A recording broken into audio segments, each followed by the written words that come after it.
Okay, so I am at the tutorial one.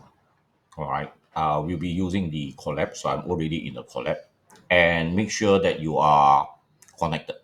Okay, look at the previous video to see how you set this one up. And I have placed all the code inside here. Just let me scroll down to show you. So this is the entire code itself. Okay, all right. So now I'm going to show you the run. Okay, so I'm going to run all.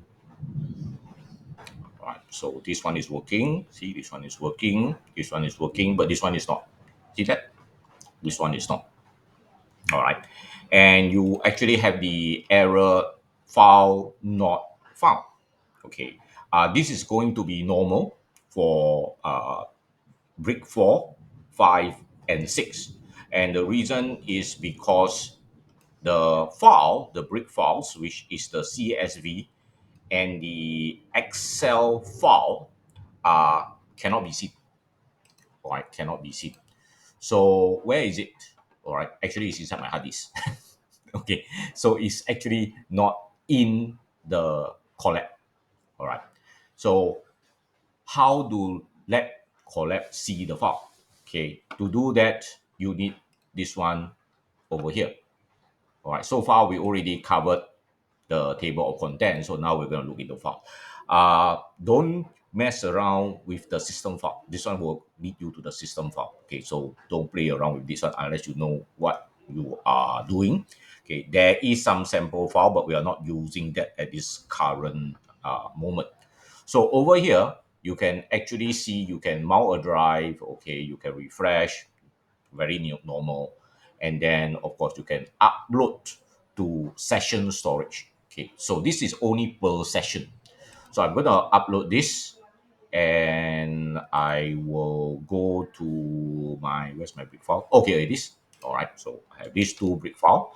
One of it is the CSV and one of it is the Microsoft Excel worksheet.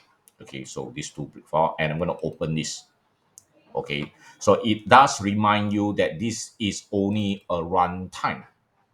Okay, which means that after you run finish, it's not going to be there anymore, right? So it's not going to be kept. Okay, so if you want to run it again, another session on a new session, you need to remember to upload the file again. All right. So right now I will just say okay, and I will see my two file over here. See, my CSV file is here.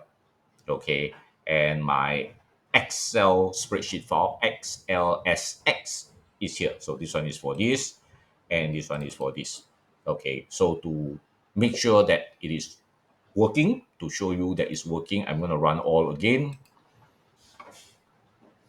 Okay, so this one is running, running, running. Okay, this one is the type. All right, this one is the data frame, and you see now this one have no error because it's producing the CSV, XLS, and the sheet. So this proof everything is working the way it is supposed to work. Right. So just download these two uh, file. Okay, extract it. Of course, you need to extract it. Okay, because the original is a zip file. Okay, so you need to extract it and then upload it here. Then everything will be working.